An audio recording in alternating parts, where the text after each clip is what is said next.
اللہ کریم نے قرآن مجید میں فرمایا سبحان الذی اسریٰ بعبدہ، پاک ہے وہ ذات جس نے اپنے بندہ خاص کو سیر کرائی، لیلا من المسجد الحرام الی المسجد الاقصی، رات کے کچھ حصے میں سیر کرائی اور مسجد حرام سے لے کر مسجد اقصی تک سیر کرائی۔ نبی کریم صلی اللہ علیہ وسلم کو اللہ نے بڑی ہی شانیں عطا فرمائی، بڑی عظمتیں عطا فرمائی۔ ان عظمتوں میں سے ایک بہت بڑی عظمت کا نام واقعہ معراج ہے۔ میرے بھائیوں، جب سے امت کے اندر خیالات تقسیم ہوئے ہیں، اپنی اپنی رائے لوگوں نے قائم کی ہے، تو کچھ ایسے ذہنوں نے بھی کچھ اختراعات ایسی بھی زمانے میں وضع کی ہیں۔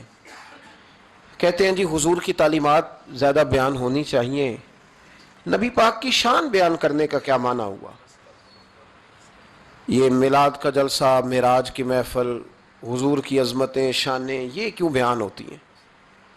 سوال یہ ہے ان دوستوں سے کہ اللہ کریم نے قرآن مجید میں فرمایا کہ انا اعطیناک الکوثر، محبوب بے شک ہم نے آپ کو خیر کثیر عطا فرمائی، دی ہے اللہ نے، دی ہے اپنے نبی کریم کو۔ یا اللہ تو دینے والا ہے، رسول لینے والے ہیں، ہمیں کیوں بتا رہا ہے؟ اس بات کو سمجھیے گا، اللہ دینے والا ہے، حضور لینے والے ہیں، قرآن میں کیوں ذکر کیا؟ تو رب فرماتا ہے تمہیں اس لیے بتا رہا ہوں کہ تم معمولی محبوب کے ماننے والے نہیں، اس محبوب کے ماننے والے ہو جنہیں اللہ نے بڑی ہی خیر کثیر عطا فرمائی۔ وَرَفَعْنَا لَكَ ذِكْرَكَ، اے محبوب ہم نے آپ کے لیے آپ کے ذکر کو بلند کر دیا۔ تو یا اللہ یہ بات تو محبوب سے کہہ لیتا اکیلے میں، ہمیں کیوں بتائی؟ قرآن میں کیوں ذکر ہوا؟ یہ وَرَفَعْنَا لَكَ ذِكْرَكَ میں امت کے لیے کیا ہے؟ تو فرمایا تمہارے لیے یہ ہے کہ تم اس محبوب کے ماننے والے ہو جن کے ساری دنیا میں چرچے۔ اعلیٰ حضرت فرماتے ہیں عرش پہ تازہ چھیڑ چھاڑ، فرش پہ طرفہ دھوم دھام، کان جدھر بھی لگائیے تیری ہی داستان ہے، کان جدھر بھی لگائیے تیری ہی داستان۔ تو نبی کریم علیہ السلام کی عظمتوں کا بیان، حضور کی شانوں کا بیان، نبی پاک کے تذکرے، وہ اس لیے ہیں تاکہ امت مسلمہ سر اٹھا کے جیے اور وہ لوگوں کو بتائیے۔ ہمارے حکمران کئی دفعہ جب پاکستان کا اور یورپ کا موازنہ کر رہے ہوتے ہیں تو مجھے یوں لگتا ہے کہ جیسے بڑے شرمندہ ہیں پاکستان میں پیدا ہو کے، بڑے پریشان ہیں، ان کو بڑی تکلیف ہے۔ کاش یہ موازنہ اس طرح کرتے کہ وہ یورپ والے عیسائی اور یہودی ہیں، اللہ تعالیٰ نے ہمیں محبوب کریم کی امت میں پیدا فرمایا، تو پھر ان کا معیار اور ہوتا بات کرنے کا، پھر ان کے لفظوں میں وہ کمزوری نہ ہوتی۔ دیکھو نا پاکستان میں کتنے حملے ہوئے، کتنے زیادہ مسجدوں میں بم پھٹے، کبھی کوئی حکمران آیا کیا وہ مل کے جمعہ پڑھتے ہیں؟ لیکن نیوزی لینڈ کی وزیر اعظم نے یہ کام کر کے کمال نہیں کر دیا؟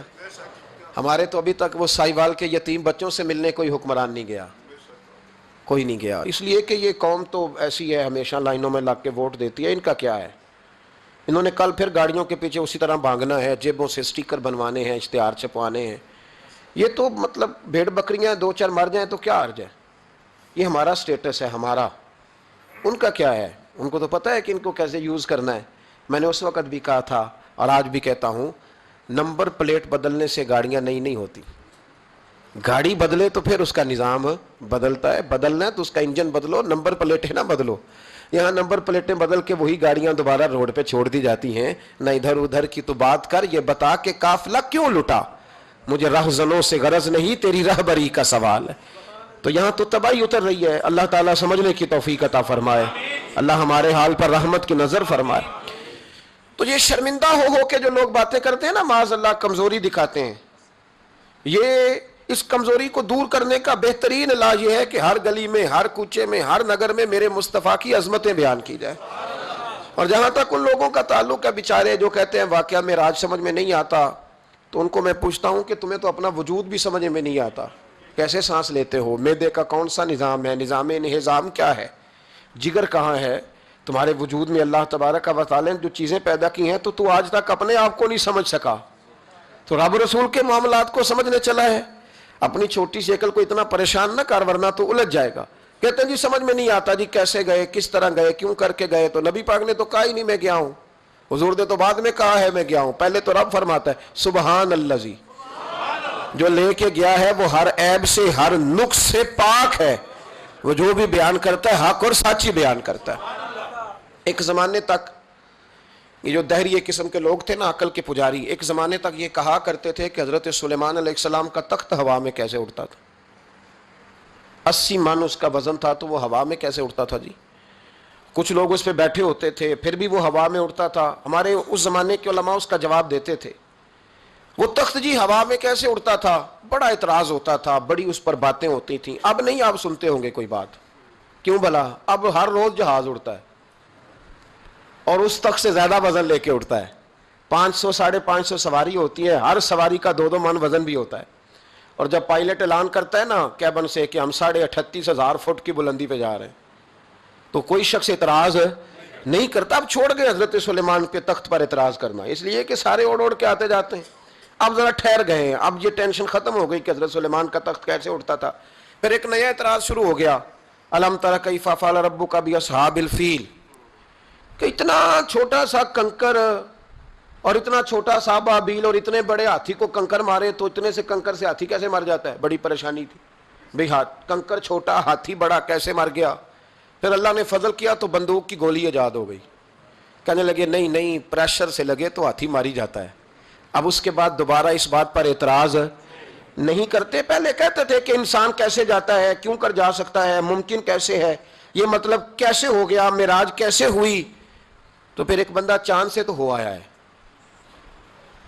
اور جس نے وہ بندہ چاند پہ اتارا ہے اس نے کہا ہے کہ یہ آخری منزل نہیں، اس سے آگے بھی انسان جا سکتا ہے. تو میرے مصطفیٰ کریم نے فرمایا تم تو اب جانے کی باتیں کرتے ہو نا، جہاں تک میں ہو آیا ہوں تم سوچ بھی نہیں سکتے.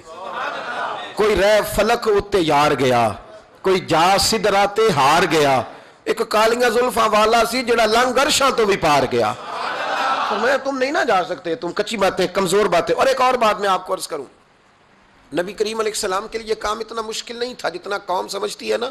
وہ ہمارے اپنے کچھ نادان دوست ہیں، اپنی عقل چھوٹی ہوتی ہے تو وہ اس عقل میں کیا کیا آئے گا، اتنی کچھ چیز ہوتی ہے اس میں اتنا ہی سامان آتا ہے نا.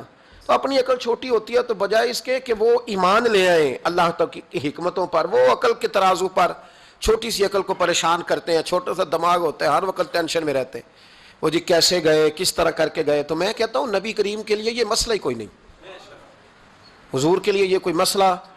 حضور فرماتے ہیں میں تو اس وقت بھی نبی تھا. یہ ترمذی میں ہے، ترمذی ہے، سیاستہ کی حدیث ہے. یہ سمجھیں گے دین ہے، یہ عقیدہ ہے، اس کو سمجھا کریں. فرمایا میں تو اس وقت بھی نبی تھا جب آدم علیہ السلام کی مٹی گوندی جا رہی تھی. تو محبوب تو پہلے بھی ان سارے نظاروں کو جانتے ہیں، ہر چیز حضور کی نظر میں ہے. اور اس کے بعد بھی، اس کے بعد کا جو ماحول ہے وہ بھی انوکھا ہے. بدر میں ایک عورت کا بچہ شہید ہو گیا، سیاستہ میں حدیث ہے. حضور کی بارگاہ میں آئی، نبی کریم منبر پہ بیٹھے ہیں، آ کے عرض کرنے لگے یا رسول اللہ صلی اللہ علیہ وسلم میرا بیٹا جہاد میں شہید ہو گیا، مجھے بتائیں وہ کہاں ہے. اگر جہنم میں ہے تو میں روں گی، آہوزاری کروں گی، اگر جنت میں ہے تو میں شکر ادا کروں گی. حضور بتائیں. تو جنت دوزخ کا معاملہ تو قیامت کے بعد ہے، یہ تو دور کی بات ہے. مدینے میں بیٹھ کر، مسجد نبی میں بیٹھ کر بی بی نے سوال کر دیا. حضور نے نہیں فرمایا کہ بی بی یہ تو قیامت میں پتہ چلے گا نا. حضور بیٹا کہاں ہے؟ حضور نے یوں نظر اٹھائی، فرمایا بی بی جنتیں ہیں 8، جو سب سے اعلیٰ جنت ہے نا وہ اللہ نے تیرے بیٹے کو عطا فرمائی. سب سے اعلیٰ جنت میں ہے تیرا بیٹا. مرحوم آدم چشتی نے ایک جملہ کہا تو انہوں نے کمال کر دی. کہنے لگے ایسا کوئی محبوب کہیں ہوگا نہ کہیں ہے، بیٹھا ہے چٹائی پہ مگر عرش نشی ہے. اور ایک جملہ اتنا شاندار ہے، اتنا شاندار ہے کہ میں جب پڑھتا ہوں تو میں مرحوم کے لیے دعا کرتا ہوں. انہوں نے کہا کہ تو جو چاہے تو ہر شب ہو مثال شب اسرا. محبوب اگر آپ چاہیں تو روز معراج ہو، تو جو چاہے تو ہر شب ہو مثال شب اسرا، اس لیے کہ تیرے لیے 2-4 قدم عرش بری ہے. تیرے لیے 2-4 قدم، تیرے لیے 2-4 قدم عرش بری ہے. اور کہنے لگے ہر ایک کو میسر کہاں اس در کی غلامی، اس در کا تو دربان بھی جبریل امی ہے، اس در کا تو دربان بھی جبریل امی ہے. اور ملتا نہیں کونین کو کیا کیا تیرے در سے ایک لفظ نہیں ہے جو تیرے لب پہ نہیں ہے.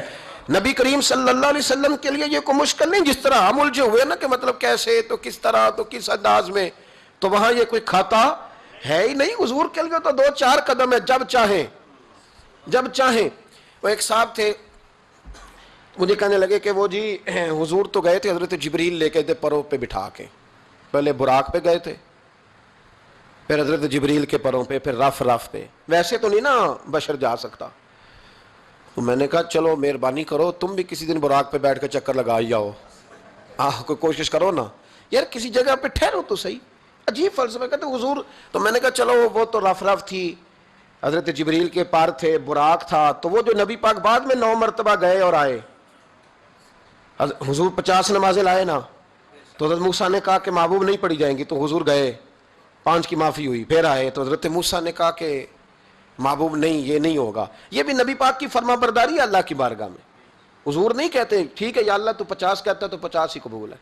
حضرت موسیٰ نے کہا محبوب نہیں، آپ کہیں، آپ کہیں، اور یہ حضرت موسیٰ کے دل میں بات بھی اللہ نے ڈالی، یہ بھی اللہ نے ڈالی کہ آپ میرے محبوب سے کہیں، انہوں نے نہیں کہنا، ان کو تو جو کہہ دیا جائے قبول ہے۔ حضور واپس گئے تو 9 چکر لگائے نبی کریم نے۔ اس کا مطلب ہے کہ اب وہ جو 9 چکر حضور گئے اور آئے تو وہ حضرت جبریل کے پروں پہ لگائے تھے۔ کسی جگہ کسی روایت میں ملتا ہے کہ حضور نے فرمایا جبریل ادھر لا دوبارہ براق پھر جانا ہے، ادھر پر دوبارہ لا یا براق دوبارہ لا، 9 دفعہ گئے اور 9 دفعہ آئے، پھر مان لو کہ تیرے لیے 2-4 قدم عرش بری ہے، تیرے لیے 2-4 قدم عرش بری ہے۔ محبوب کی عظمت کو سمجھو، حضور جب چاہیں، جس وقت چاہیں، جس وقت چاہیں، جس وقت دل چاہے، یہ تو میرے محبوب کا آنا جانا ہے، یہ تو رسول پاک کا آنا جانا ہے۔ حضور کا جب جی چاہے آئیں، جب جی چاہے جائیں۔ حضور نماز پڑھا رہے تھے، یہ صحیح مسلم کی حدیث ہے۔ مسلمانوں ساری زندگی آنکھیں کھول کے، دل کھول کے، خوشبو کی طرح مہک کر، پھولوں کی طرح تازہ تر و تازہ رہ کے زندگی گزارو، اس لیے کہ رب کریم نے تمہیں شانوں والا رسول عطا فرمایا ہے۔ طبیعتیں ٹھنڈی رکھو، مزاجوں میں سکون رکھو، خوش ہو جایا کریں حضور کا۔ آپ یقین کریں کسی جگہ محفل میلاد لکھا ہوتا ہے تو طبیعت ٹھنڈی ہو جاتی کہ یہاں میرے نبی کی نعتیں پڑھی جائیں گی۔ کسی جگہ محفل معراج لکھا ہوتا ہے تو طبیعت ٹھنڈی ہو جاتی ہے، یہاں حضور کا ذکر ہوگا۔ یہ نا اپنے دل میں شوق پیدا کریں۔ یہ لوگ کہتے ہیں نا بڑے دکھ ہیں، تو حضور کی نعت سن کے راضی ہونا سیکھیں، اللہ انہیں سکھ عطا فرمائے گا۔ جو کہتے ہیں بڑے پریشان رہتے ہیں تو وہ حضور کے درود و سلام سے راضی ہونا سیکھیں، اللہ سکون عطا فرمائے گا۔ سنگیو یاد رکھو، جو کہتے ہیں کہ دل بے قرار رہتا ہے، اپنے دل کو حضور کی تعریف سے جوڑ لے، رب تیرے دل کو سکون عطا فرمائے گا۔ خوش ہونا سیکھیں حضور کا نام سن کے، ٹھنڈا ہونا سیکھیں، طبیعتوں کو، کلیجوں کو ٹھنڈا کرنا سیکھیں، اللہ راحت عطا فرمائے گا۔ لیکن اگر بحث ہی بحث کرنی ہے تو کیسے جی، کس طرح جی، کس حال میں۔ اب میں بڑی تنقید کرتا ہوں پیسے لینے والوں، طے کرنے والوں پر، کہ کئی دفعہ تکلیف بھی بڑی ہوتی ہے۔ ایک بندہ بڑی پیاری نعت پڑھ رہا تھا، بڑی پیاری، میں بھی سٹیج پہ موجود تھا، تو ایک صاحب سے میں نے کہا کہ یار آج تو مزہ آ گیا، کلام سننے کا لطف آ گیا۔ تو کہنے لگا اس نے 40,000 بھی لیا ہم سے۔ تو میں نے کہا یار ٹھیک ہے، اگر اس نے لے ہی لیا ہے نا تو تمہیں بحث کرنے کی کیا ضرورت ہے، جتنی اچھی وہ نعت پڑھ رہا ہے نا، میرے خیال میں 40,000 بھی تھوڑا ہے، اس کو زیادہ دینے چاہیے تھے۔ اور اگر اس نے لے لیے، اب دے دیے، تو اب بحث کرنے کی کیا ضرورت ہے؟ اب تو مزہ لینا چاہیے کہ میرے نبی کا ذکر کر رہا ہے۔ وہ جو لے دے رہا ہے وہ اللہ اس سے حساب لے لے گا نا خود ہی قیامت میں۔ یہ ہم بھی شکوہ کرتے ہیں، سمجھانے کی کوشش کرتے ہیں، لیکن ان شکووں میں آ کے ہم نے نعت تو نہیں نہ چھوڑ دینی، حضور کا ذکر تو نہیں نہ چھوڑ دینا۔ اب اس کے نیچے آ کے وہ اپنا ذائقہ لینا، تو میں نے پہلے بھی آپ کو بتایا تھا، پھر بتاتا ہوں۔ میں مسجد نبوی شریف میں نا سلام کرنے کے لیے حاضر ہوا۔ اب تو میرے جیسے بندوں کو نقاب کر کے جانا پڑتا ہے نا، اس وقت ذرا جلدی چلے جایا کرتے تھے، موقع مل جاتا تھا۔ تو میں نا بابو سلام سے داخل ہوا تو ایک بابا جی بڑے سادے سے، پگڑی بھی سادی، طبیعت بھی سادی، تو اپنی موج میں وہ جا رہے ہیں۔ مواجہ شریف پہ حاضر ہوئے تو اس نے کہا چل حاجی نکل، دھکے دیتے ہیں نا، ان کی موج ہے، وہ دھکے دے رہے تو بابا بڑا راضی ہے، یعنی طبیعت بتاتی ہے جس نے راضی رہنا ہوتا ہے، جس کا دل کرتا ہے راضی رہنے کو، اللہ توفیق بھی دے ہی دیتا ہے۔ اور کچھ بیچارے دنیا میں آئی پریشان رہنے کے لیے، ان کا پروگرام ہی نہیں خوش ہونے کا، اللہ ماشاءاللہ، ان کو بڑی ٹینشن ہوتی ہے، ادھر سے بھی ٹینشن، ادھر سے بھی ٹینشن، کوئی ہنس کے ملا تب بھی ٹینشن، نہ ہنس کے ملا تب بھی ٹینشن، پریشان ہی رہتے ہیں، مزاج بن جاتا ہے۔ بابا جی بڑے فریش تھے، بڑی طبیعت ٹھنڈی، اس نے دھکے دیے، کہا چل حاجی اللہ۔ تو بابا پتہ کیا کہتے تیری خیر ہوئے پہرے دارا، اے روزے دی جالی چوم لین دے۔ تو وہ کہتا چل نکل، کہتا تیری خیر ہوئے پہرے دارا، روزے دی جالی چوم لین۔ میں نے اس بابا جی سے بڑی تربیت لی، میں جب بھی ان کو یاد کرتا ہوں میرا دل بڑا ٹھنڈا ہوتا ہے۔ وہ پھر اس نے تیسرا دھکا دیا، چل نکل، بابا پھر کہتا تیری خیر ہوئے پہرے دارا، روزے دی جالی۔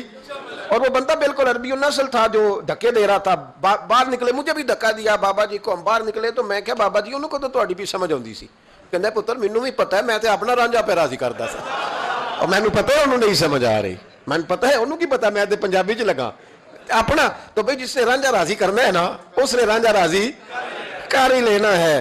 میں نے ایسے لوگ بھی دیکھے ہیں جو چھوٹے سے بچے کو کھڑا کر کہتے ہیں بیٹے مولا صلی اللہ علیہ وسلم آتا ہے, آتا ہے, چل سنا میرا پتر. وہ بچے نے اس کو قصیدہ سنایا تو بابا جی 10 روپے دے کے اپنا رانجھا راضی کر کے نکل گئے. جس نے اعتراض کرنا ہے وہ سارا دن اسی چکر میں پڑا ہوا ہے, 50 لیا ہے, 40 لیں دین. او بھئی تو وہ لیتا ہے نا, تو اس کو جان چھوڑ, تو یہ دیکھ کے تیرے محبوب کا ذکر کرتا ہے نا, تو رسول اللہ کی بات سن. اب سننا تو انہی سے ہے نا. ہم دعا کرتے ہیں اللہ انہیں بھی توفیق ہدایت عطا کرے, کہ پیسے لینے والے سیانے ہو جائیں. اور سارے لیتے بھی نہیں, تو ان سے سن لیا کر جو نہیں لیتے. سن تو صحیح نا, اپنا رنجا تو راضی کرنا, شوق تو بیدار کر, طبیعت میں ٹھنڈک تو پیدا کر. میرے رسول کریم علیہ السلام کی جو شانیں ہیں, حضور کی جو رفعتیں ہیں, نبی پاک کی جو بلندیاں ہیں, رسول پاک کی جو حضور کو اللہ نے اکرام دیا ہے, وہ گلاب کی طرح طبیعت کو مہکا دیتا ہے.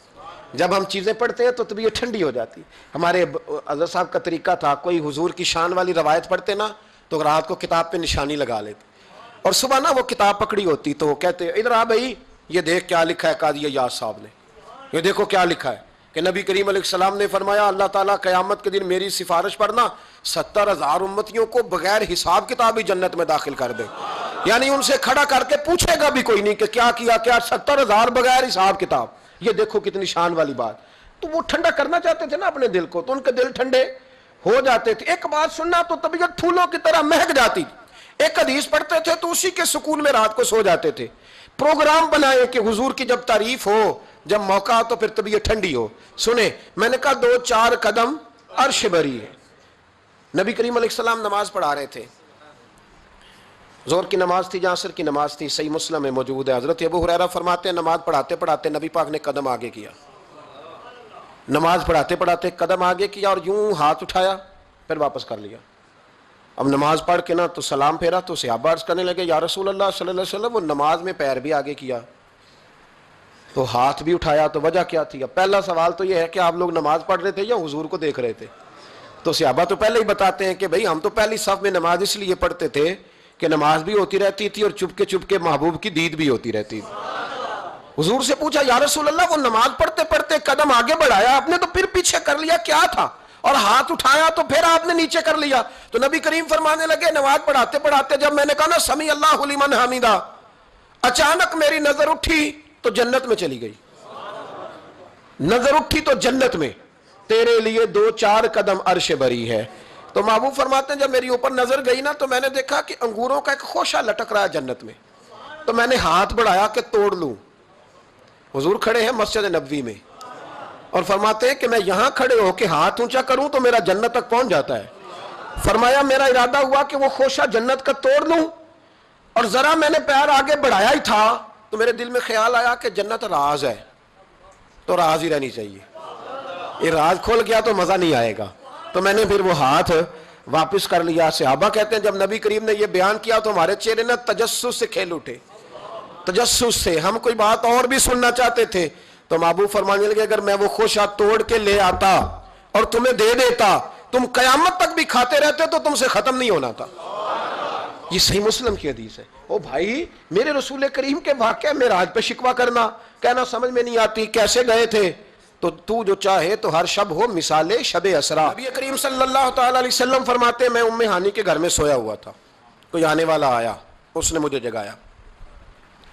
اور جو لفظ حدیث میں بڑے شاندار ہیں. محبوب فرمانے لگے جبریل امین کہنے لگے یا رسول اللہ چلیے رب آپ کی ملاقات کا شوق رکھتا ہے, اللہ آپ کی ملاقات کا شوق.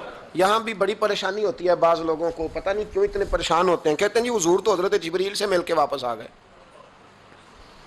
حضرت جبریل سے مل کے نا نبی کریم واپس آ گئے.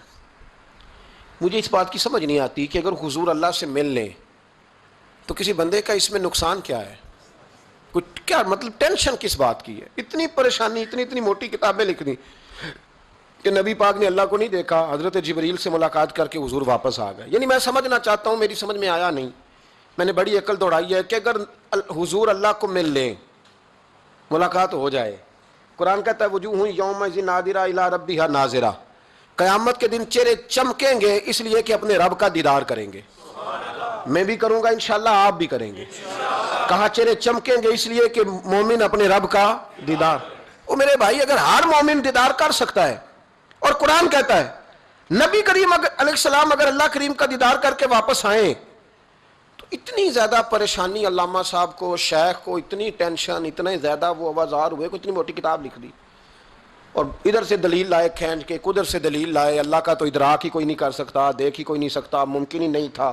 حضور تو گئے تھے حضرت جبریل سے ملنے، تو میں نے کہا آپ کو غلطی لگ گئی، وہ اس لیے کہ شیخ محقق شاہ عبد الحق صاحب محدث دہلوی رحمۃ اللہ نے لکھا ہے کہ کسی نبی کے پاس حضرت جبریل صرف 11 مرتبہ ہے، اور کسی پیغمبر کے پاس 21 مرتبہ ہے، کسی کے پاس 30 مرتبہ ہے، اور نبی کریم علیہ السلام کی بارگاہ میں حضرت جبریل امین نے 24,000 مرتبہ حاضری دی ہے۔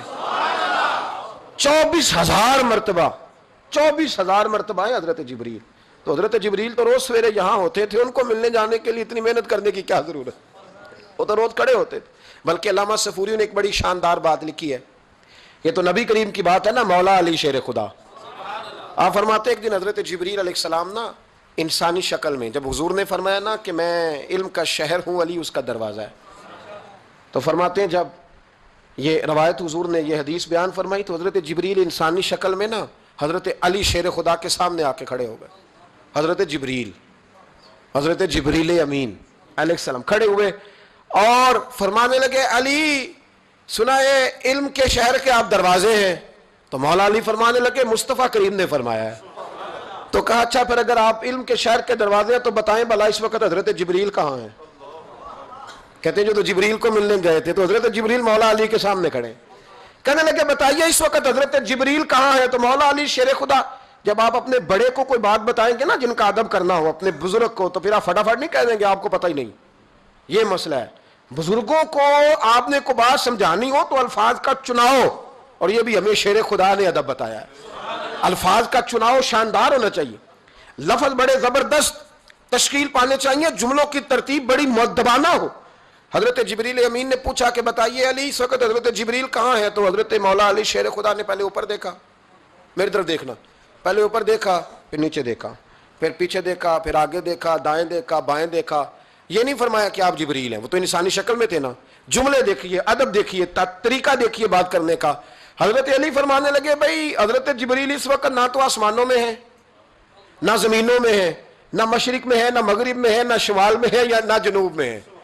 فرمانے لگے جی وہ اس وقت کہیں بھی نہیں ہے۔ پھر بھی فوراً نہیں کہا کہ آپ خود ہی تو ہیں، یہ نہیں فرمایا، کہنے لگے یا آپ جبریل ہیں یا میں جبریل ہوں، دونوں میں سے ایک جبریل ہے، اب فیصلہ کر لیں۔ تو حضرت جبریل مسکرائے، تر دامنی پہ شیخ ہماری نہ جائیے، ہم تو دامن نچوڑ دیں تو فرشتے وضو کریں۔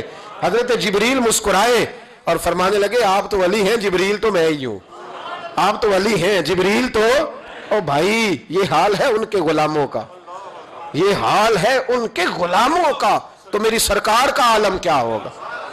کہتے ہیں جی حضور گئے اور مل کے نا حضرت جبریل سے تو واپس آ گئے۔ تو میں نے کہا اب نہ پریشان ہو، اگر حضور اللہ سے میل بھی لے تو آپ کا فائدہ ہی ہے، نقصان کوئی نہیں، آپ کا کوئی نقصان ہے، کوئی نقصان نہیں۔ نبی کریم علیہ السلام تو فرماتے ہیں جب رب کریم نے کہا نا السلام علیکہ ایھا النبی، معراج کی رات، السلام علیکہ، یہ جو تحیات آپ پڑھتے ہیں یہ معراج کا تحفہ ہے۔ جب کہا نا السلام علیکہ ایھا النبی، اے نبی آپ پر سلامتی ہو، حضور فرماتے ہیں رب نے میرے سامنے مجھے بٹھا کر کہا، سامنے، یا رسول اللہ آپ نے رب کو دیکھا؟ فرمایا رأیت ربی بأحسن صورۃ، میں نے رب دیکھا ہے اور بڑی سونی صورت میں دیکھا ہے، بڑی سونی صورت میں، سامنے بٹھا کے کہا السلام علیکہ ایھا النبی ورحمۃ اللہ وبرکاتہ، محبوب آپ پر سلام ہوا میرے نبی، رحمت ہو، برکت ہو۔ تو حضور فرماتے ہیں رب نے تو مجھے سلام کہا تھا، میں نے کہا نہیں السلام علینا وعلی عباد اللہ الصالحین، یا اللہ جتنے بھی میری بات مان کے نماز پڑھے ان سب پہ بھی سلام بھیج، تیرا تو فائدہ ہو رہا ہے رب رسول کی ملاقات میں۔ السلام علینا وعلی عباد اللہ الصالحین، اے اللہ جتنے بھی صالح لوگ ہیں ان سب پر سلام ہو، ان سب پر۔ تو یہ تو معراج میں تیری میری بات، علامہ اسماعیل حقی رحمۃ اللہ علیہ فرماتے ہیں کہ 90,000 باتیں کی اللہ تعالیٰ نے اپنے نبی سے معراج کی رات، کتنی؟ اللہ اکبر۔ مزیدار بندہ مل جائے تو باتیں کرنے کا مزہ آتا ہے، شرط یہ ہے کہ بندہ پیار والا ہو۔ لیکن اگر بندہ اس طرح کا ہو کہ جس نے ہر بات میں ٹینشن ہی پیدا کرنی ہے، تو اس کو دل کرتا ہے کہ بندہ دعا دے کے کہے کہ یہ ہفتہ فیس لے جائیں تو 21 دن کے بعد دوبارہ آئیے گا. یہ ہوتا ہے. اور میرے ایک بزرگ تھے، کچھ لوگوں کو تعویذ دیتے تو کہتے 3 دن کے بعد آنا، کچھ کو تعویذ دیتے تو کہتے 21 دن کے بعد آنا. میں نے ان سے کہا اب یہاں 21 دن والا ٹینشن نہ لے لے کہ 21 والا شاید تعویذ ہی نہیں ہوتا ہے، لیکن وہ محبت والے تھے نا تو تربیت کرتے تھے باتوں کی. تو میں نے اس بندے کے سامنے پوچھ لیا، میں نے کہا حضرت صاحب تعویذ ایک ہی ہے، اس کو 3 دن کے بعد اور اس کو 21 دن کا وقفہ. کہنے لگے یہ مجھے ٹینشن بڑی دیتا ہے. اس کے سامنے کہنے لگے تو بیٹھا تھا میں نے 21 کہا، ورنہ میں نے 121 کہنا تھا، تو بیٹھا ہے. بندہ دیکھیں نا، آپ بات کریں آپ تو تھوڑا سامنے والے کو بھی سنیں، تھوڑا اس کی بات بھی سنیں، بوجھ نہ بنے. تھوڑا آپ دیکھیں، غور کریں، کسی بھی محفل کے اندر بوجھ نہ بنے. آپ کوشش فرمائیں کہ ترتیب اس طرح کی ہو کہ سامنے والا پسند کرے آپ سے بات کرنا. مسلمان تو پھول ہوتا ہے، وہ جہاں جاتا ہے خوشبو ہی چھوڑ کے آتا ہے. ایسا نہ ہو کہ مطلب آپ آئیں تو کہیں جو مجھے تو کسی نے ریسیو ہی نہیں کیا، میری تو اہمیت ختم ہو گئی، کوئی پروٹوکول ہی نہیں ہے، کوئی پوچھنے والا. اس سے نقصان ہوتا ہے، اس سے سامنے والے کو بھی آپ پریشان کرتے ہیں، اپنے آپ کو بھی. کوشش فرمائیں. دیکھیں نا اللہ رسول کی ملاقات بھی 1 رات کی اور 90,000 باتیں. اور علامہ اسماعیل لکی فرماتے ہیں کہ رب کریم نے فرمایا محبوب 30,000 نہ ساری امت کو بتانا. حضور نے بتائیں آ کے 30,000. اس میں نماز بھی ہے، اتحیات بھی ہے، حضرت بلال حبشی کا مقام بھی ہے. نبی کریم نے یہ بھی فرمایا کہ میں نا معراج کی رات محل بھی دیکھ آیا ہوں، اس پر عمر بن خطاب کا نام بھی لکھا ہوا ہے. 30,000 باتیں حضور نے آ کر بیان فرمائیں اور کہا محبوب 30,000 باتیں نا خاص لوگوں کو بتانی، خاص کو. ہر بندے کا ہاضمہ درست نہیں ہوتا.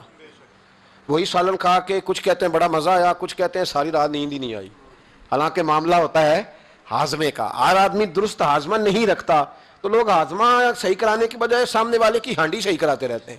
اس کو کہتے رہتے ہیں کہ تو لہسن زیادہ ڈالا کر. او بھائی تو اپنے ہاضمے پہ تھوڑی محنت کر، صبح واک کیا کر، دہی شہی کھایا کر، پھر بھی نہ ٹھیک ہو تو صبح شامی سب گول استعمال کیا کر، اس کے چھلکے سے فائدہ لے. کہ سارا اعتراض سامنے والے کی ہنڈیا پہ ہی ہے. نبی کریم صلی اللہ علیہ یہ جو ہاضمہ خراب ہو جاتا ہے پھر بندہ ٹینشن لیتا ہے، کہتا ہے نہیں جبریل سے ملے تھے، اللہ کا دیدار ہی نہیں کیا، وہ تو بس خواب کا معاملہ تھا، خواب میں گئے تھے، خواب میں. بھائی میں آپ سے کہتا ہوں کہ میں نے رات کو خواب دیکھی ہے پاکستان کا صدر بن گیا ہوں، تو آپ کو کوئی پریشانی ہے؟ کیونکہ خواب میں امریکہ کا بھی بن جاؤں تو آپ کو کیا ٹینشن ہے؟ خواب جو ہوئی. حضور اگر فرماتے میں خواب میں گیا ہوں تو کسی کافر کو کوئی پریشانی ہوتی تھی؟ کیوں کچی باتیں کرتے ہو؟ خواب والی بات ہی کوئی نہیں. اور کہاں قرآن پاک میں آیا کہ خواب میں سیر کرائی؟ سبحان الذی اسریٰ بعبدہ، بندہ خاص کو سیر کرائی. کچھ پنجابی کے لوگ اتنی شاندار باتیں کرتے ہیں کہ مضمون سمیٹ دیتے ہیں. ایک درویش نے کہا تھا سی معراج ایک راز، سی معراج فاوحا الی عبدہ ما ہوا. ہم نے اپنے بندہ خاص سے باتیں کی جو بھی کی. کہا سی معراج ایک راز محبتاں دا نہیں سی ہر ایک دی سمجھ وچ آਉਣ والا. کچھ کہندے نے بند دروازے سن، گیا کیویں سی عرش تے جان والا، تے ابر دخل کیے تھے عقل دا اے جانے جان والا یا لے جان والا. تو اتنا کیوں پریشان ہے؟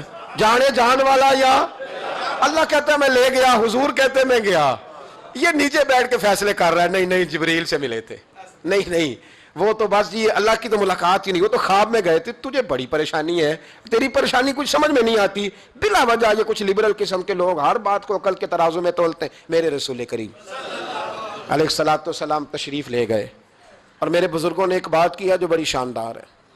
اللہ اکبر. کچھ چیزیں ساری کتابیں کھنگالنے سے بھی نہیں ملتی، تو رب کریم کا بندہ بولتا ہے تو کمال کر دیتا ہے. وہ اصل میں کتاب و سنت کا نچوڑ ہی بیان کرتے ہیں پر کمال کر دیتے ہیں. کمال. کرسی پر وزیر اعظم کی کرسی پر بیٹھنا اتنا مشکل نہیں جتنا کرسی چھوڑنا مشکل ہے. جو آج کے جب وزیر اعظم بنا ڈکٹیٹر بھی بنے تو انہوں نے بعد میں سیاسی پارٹیاں بنا لی کہ شاید دوبارہ کچھ عقل چل ہی جائے. مصر میں ایک ایسا وقت گزرا ہے کہ جس کو بادشاہ بناتے تھے جب اس کی مدت ختم ہوتی تھی نا اس کو قتل کر دیتے تھے. بھائی مارتے کیوں؟ وہ کہتے یہ سازش کرے گا دوبارہ بننے کے لیے. یہ ایسا لطف ہے کہ یہ جاتا نہیں. وہ میرے بھائی اوپر جانا کمال نہیں ہوتا، اوپر جا کے اس لیول پر بیٹھ کر غریبوں مسکینوں یتیموں کے پر توجہ رکھنا، اپنے ماحول کو نہ بدلنا. یقین کریں دنیا میں ایسے بہت سارے وقت آتے ہیں کہ انسان بڑا اونچا اٹھ سکتا ہے، بڑے اسے پھر منصب بدلتے ہیں، جگہ بدلتی ہیں، آفریں ہوتی ہیں، وہ جہاں مرضی جا سکتا ہے، لیکن اپنے آپ کو کھڑا رکھنا ایک مشکل مقام ہوتا ہے. او بھائی